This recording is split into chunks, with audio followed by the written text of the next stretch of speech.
At what point did you study with Stella Adler? Actually, I was with Stella. I met her in the summer of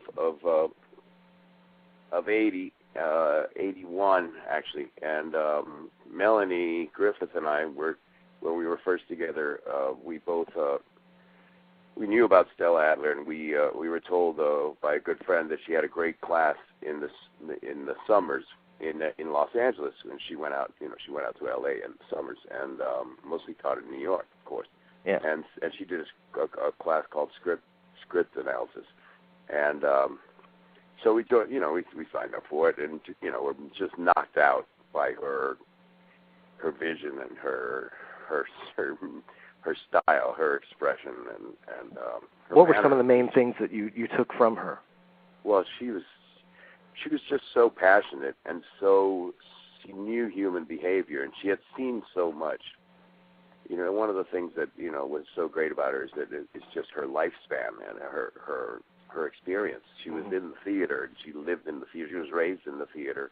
Her father, Jacob Adler, was the last great actor of the Yiddish theater in New York, and she worked as a kid, as a young girl with her dad in the Yiddish theater, and then went on to the American stage, and then forming the group theater with her husband, with Harold Klerman and Lee Strasberg, and then she went to Russia and studied with Stanislavski at his bedside when he was dying. Wow, what a life! Yeah, so wow. And then so she brought back her version of the Stanislavski method, and that's where she had the big break with Lee Strasberg. But anyway, she had her own thing to teach, and she was just very passionate. It's one of the things that she just she would take you apart, but she inspired you too. She was very inspirational, and she always brought it back to the history of the character and the homework, and also the art of the literature itself. Right. She was very much a believer in the literature of the stage and respecting the author's intentions. So we learned a lot, and needless to say, I did my first audition for her, and she stopped me. I was doing Mark Antony from Julius Caesar, and she stopped me. And she said, "You must come to New York and study with me." Oh, wow. I said, "Okay, all right, okay." So we were off to New York City the following fall, and we spent a year studying with her. Wow. And after that year right after that year was where I got the call for the first meeting, the first meeting for Scarface. Yeah. I understand that audition process was fairly long-winded and arduous, wasn't it? Yeah, it really was. It really went on for a long time. I remember that we started in the spring, and just before the summer of '82, I believe, and then it wasn't settled till about August or September, I think. Wow. Do you remember the first time you met Al? Yes, actually, the first time I met Al was this is really ironic because I met him. I don't know if he remembers this, but I met him at a cafe in the Village. After seeing him, some friends took me to see him in Buffalo, in American Buffalo, and I think I sat like in the fourth row or something, and I was just knocked out, right? And then but after the show, we got invited to go to this cafe, to this bar or something, and we sat at a big table, a lot of people, and I sat on a corner, and he sat at the head of the table. So I sat literally inches from him. I don't think I said a word to him, but that must have been in the spring, or it must have been the spring or in the winter of '82. And then right after that was the audition, the first audition, and then ironically, I started the auditioning process and the meetings with Brian De Palma and then Martin Bregman in L.A., Marty Bregman in Los Angeles, and he gave me the script, and I started reading the script and learning the part and preparing to meet Al, because the whole deal was, well, you're our choice, but Al's gonna make, he's gotta come on board. Decision, yeah. He's gotta meet you. But I couldn't meet Al for, God knows, the whole summer went by, and I still hadn't met Al. And then finally they put us together in a room, and it was I like to call it love at first sight. It was chemistry. It was chemistry, and when you meet the girl, and it's like, oh boy, it was like fireworks. It just, we just like hit it off immediately. So it was that was really the first time we met because, like I said, I sat inches from him, but I don't think I talked to him all night. Yeah. I understand that you and Al were pretty inseparable during the shoot. Yeah, during the shoot. What kind of things did he take from you and vice versa? Well, the thing is that I really felt, that what I could offer mostly was the reality of my experience of my being Cuban, of my growing up with that culture, and that if I could bring some of that to the movie, if that could seep, if I could infuse that in some of the other actors who weren't the ones who weren't Cuban, that would be a major moral triumph for me, and for where I came from. Right. Well, you succeeded. Yeah. I wanted it to have some authenticity, because not only was it my first step into movie, into movies. Really, it was my first movie, my first film. I've been doing some television, and but I really didn't want to enter film the world of cinema without it being some sort of, something meaningful. And it was luck that it turned out to be Scarface. It turned out to be this kind of break, obviously opposite him.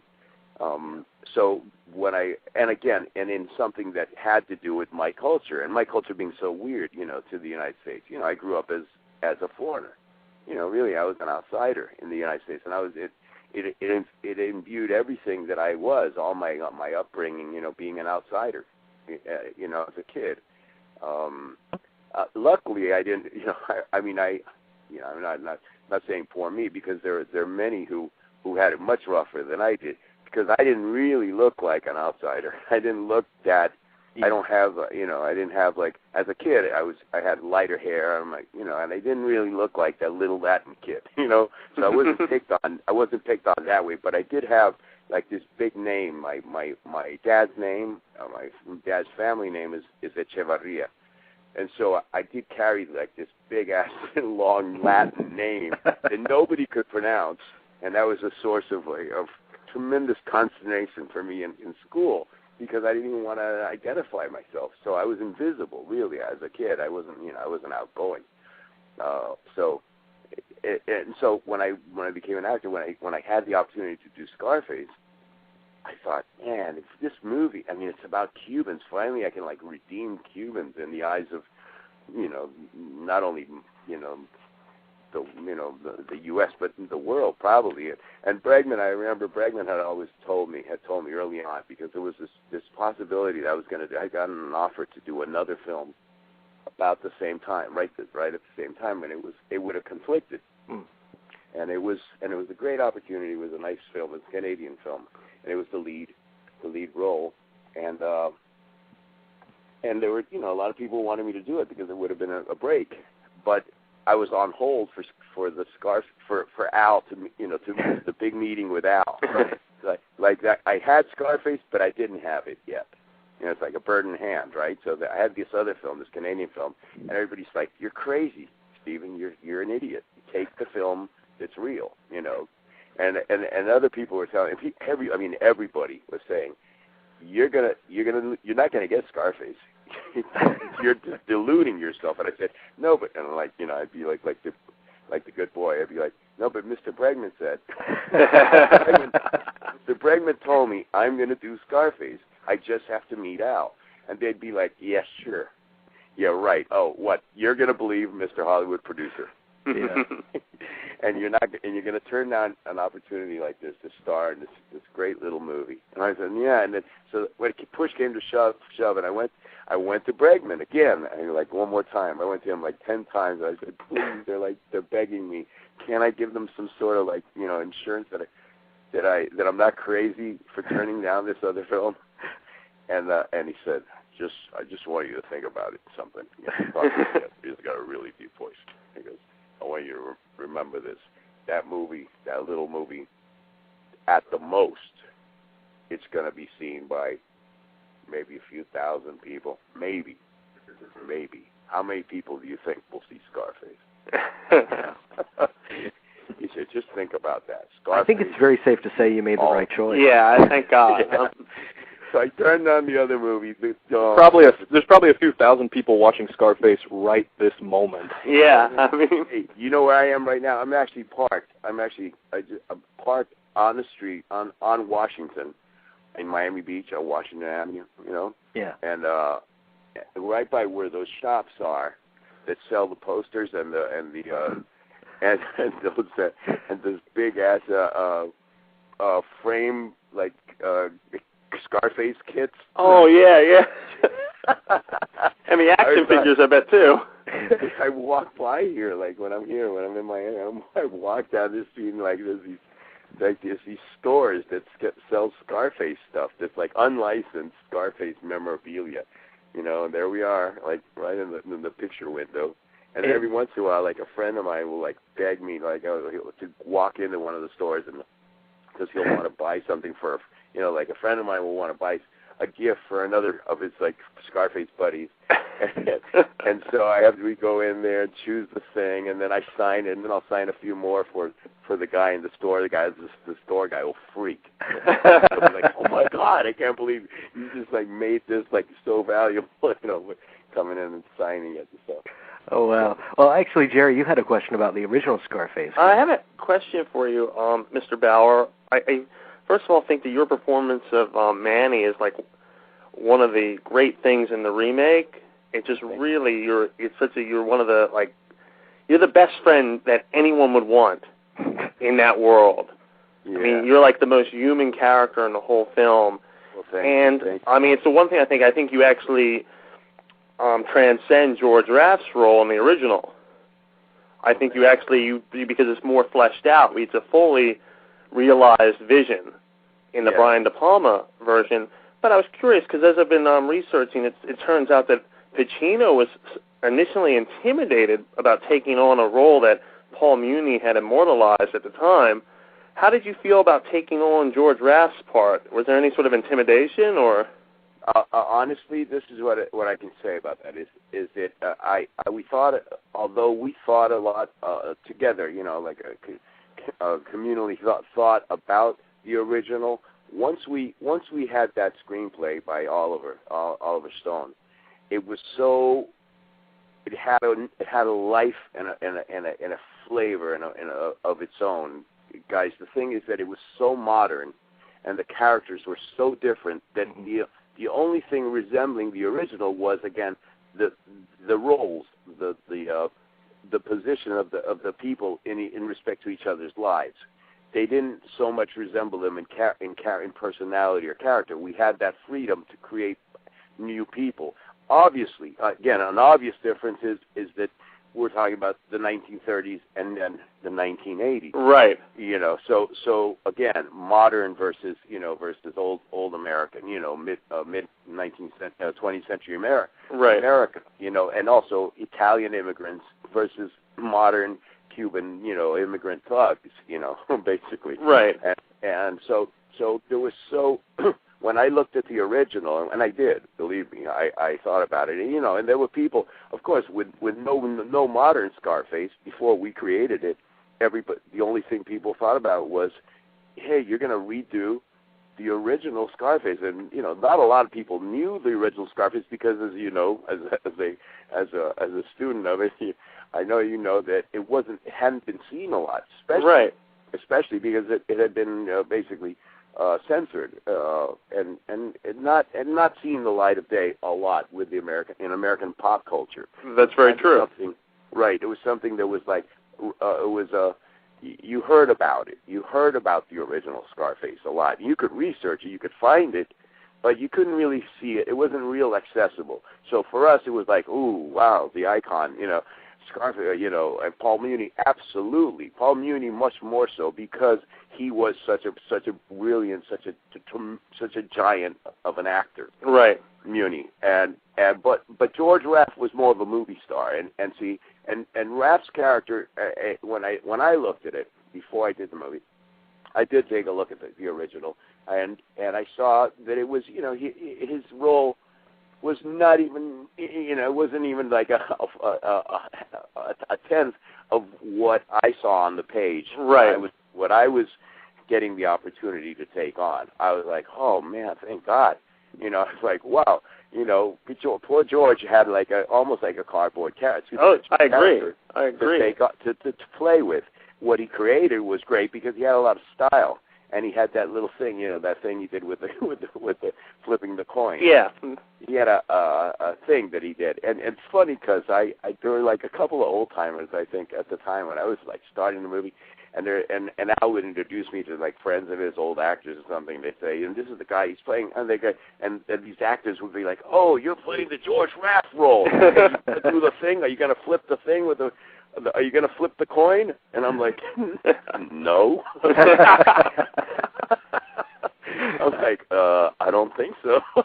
I don't think this is no, I don't think so. No, that's. Then what are you gonna do? And I go, I'm gonna stick my tongue out at somebody else. No. Mr. Bauer, why do you think the movie's endured like it has? Oh man, you know why? Because it was so wild what we were doing. What's great is that all the elements were in place. It's one of those like magical things. Here's the deal: you get this great story, right? That's there. That's a classic. The story itself, but Oliver's script, because Oliver, being the wild man that he is, had been in Miami, in those years in the early '80s, and had seen and hung out with the bad guys as well as the good guys. Right. He did. He mixed with the criminals and the crime and the police, and the law enforcement guys. He hung out with them because he's like that. He's like he wants to get in, and like soak it all up. And that he did. So he got a lot of the language. He got some of the stuff he got. That's where he got the chainsaw idea, because he had heard the story. He had heard that because there's some crazy things that were done. A lot of violent, crazy violence in those years, and he put it into the script.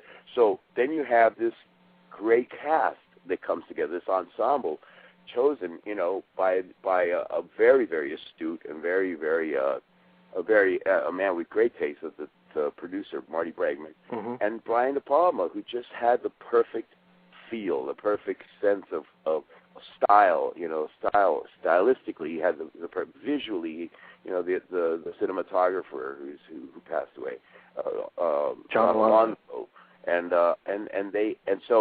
then again, personality-wise, you have Brian De Palma knew enough.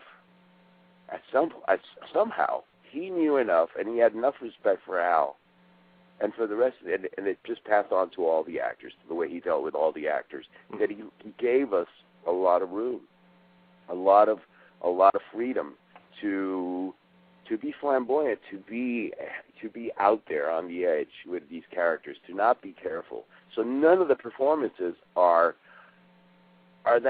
careful or predictable. They're weird. They're kinky. They're kind of quirky. Yeah. So all the performances. I mean, like bang, bang, bang, bang. You meet all these characters, and all the main characters are all kind of quirky and different.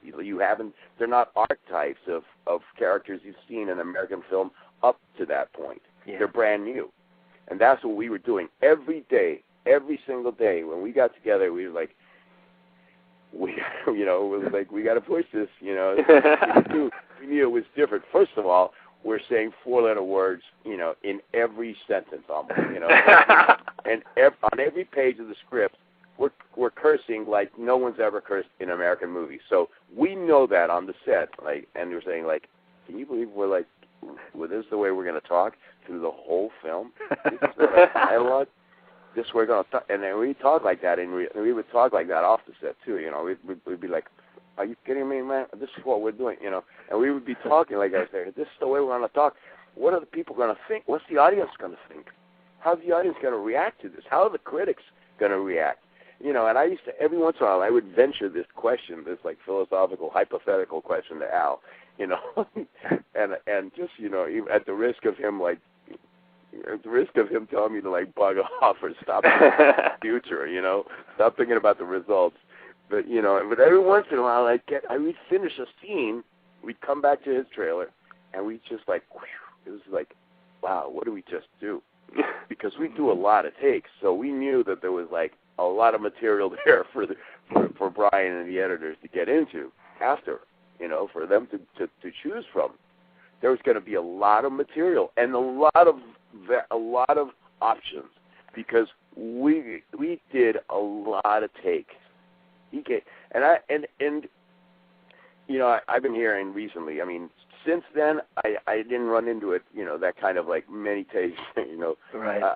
For a long time until recently I started hearing about Michael Mann, and I was talking to Jamie Foxx, and I met him down here in Miami and at the beach, and he's talking about how many takes they do, how many takes Michael does, you know, which is incredible. It's crazy. I mean, and it makes us look silly. It makes us look like amateurs in Scarface. I mean, they do a lot of takes. They do 40 and, you know, 50 takes of like one scene, one moment or something. And I thought we did a lot. We would do like 17, 25 takes of one like moment. Right.